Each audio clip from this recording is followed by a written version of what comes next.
Assalamualaikum warahmatullahi wabarakatuh.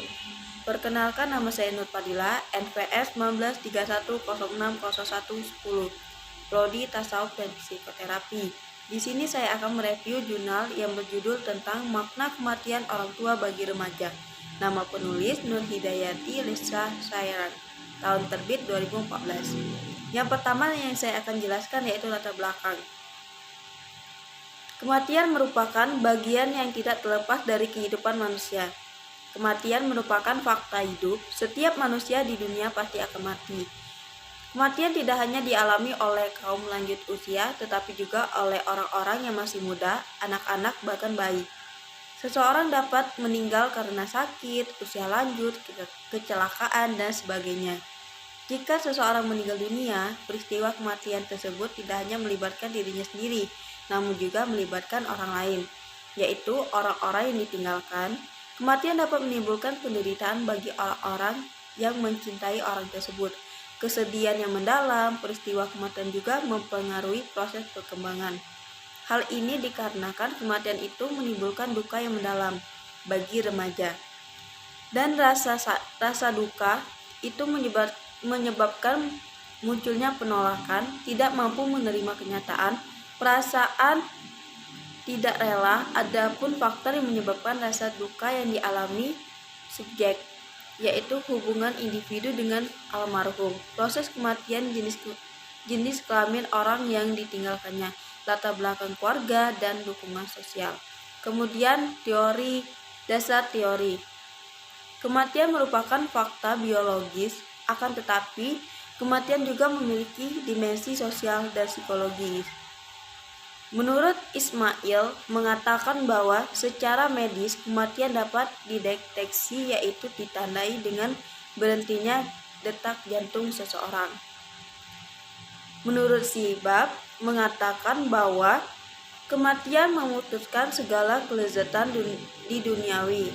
Dia adalah pemisah antara manusia dan pengaruh kenyamanan hidup orang-orang yang lalai. Maut juga disebut sebagai pengancam hidup bagi manusia, sehingga kebanyakan dari individu takut akan kematian itu sendiri. Metode penelitian.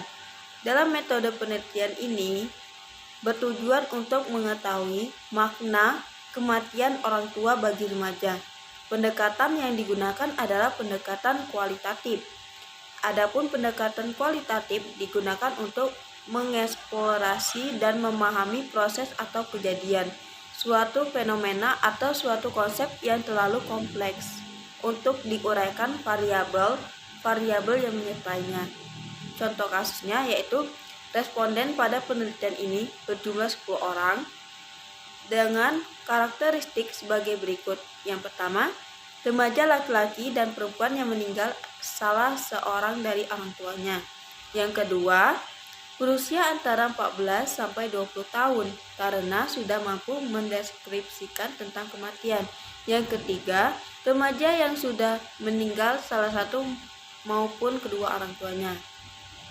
Langkah-langkah penelitian yaitu mengumpulkan data, dilakukan menggunakan metode wawancara yang mendalam. Mewawancarai bersifat retrospektif, mengingat peristiwa yang dialami responden adalah peristiwa yang telah lama terjadi. Mewawancarai dilakukan beberapa kali bersama responden. Ini informan tambahan yaitu pengasuh atau saudara responden. Analisis data dilakukan dengan coding terbuka pada hasil verbatim yang diperoleh. Selanjutnya, hasil coding dikelompokkan sesuai dengan tema yang dimunculkan dari verbatim. Data pada penelitian ini dilakukan dengan member checking, yaitu melakukan pengecekan hasil verbatim kepada responden terkait kesesuaian data dengan apa yang telah disampaikan kepada peneliti. Hasil penelitinya yaitu kehilangan Reg mengemukakan bahwa kehilangan orang yang dicintai diidentifikasikan sebagai suatu kehilangan yang sangat mendalam. Rasa kehilangan bersifat individual, karena setiap individu tidak akan merasakan hal yang sama tentang kehilangan. Sebagian individu akan merasa kehilangan hal yang biasa dalam hidupnya dan dapat menerimanya dengan sabar.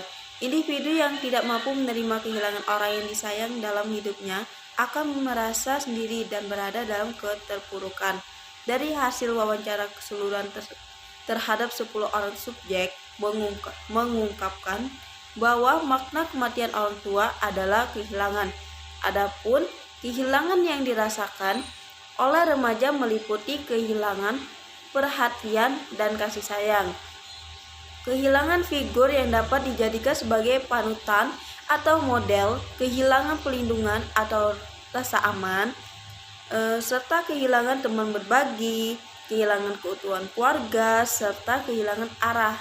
Secara emosional, remaja mengungkapkan perasaan kehilangan dengan menangis, sulit menerima kenyataan, marah, perasaan bersalah, dan perasaan bebas. Kesimpulannya yaitu kematian salah satu atau dua orang tua membuat remaja merasa kehilangan. Adapun kehilangan yang dirasakan adalah kehilangan perhatian dan kasih sayang, kehilangan model, kehilangan rasa aman, kehilangan teman berbagi, kehilangan keutuhan keluarga, dan kehilangan arah. Pasca kematian, orang tua remaja membutuhkan figur pengganti. Adapun figur pengganti orang tua yang diperoleh remaja adalah pengasuh dari keluarga terdekat, ayah tiri, atau ibu tiri.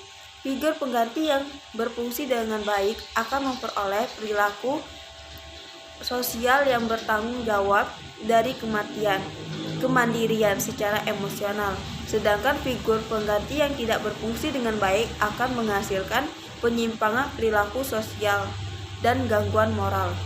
Analisisnya yaitu jika kita menghadapi kematian orang tua di usia dini merupakan ujian yang berat bagi setiap remaja. Sebagaimana adapun hasil penelitian ini menunjukkan gambaran grief yang dialami remaja pasca kematian ayah dapat dilihat melalui jenis grief, yaitu ekspresi fisik, hilangnya selera makan, sulit tidur, dan sakit.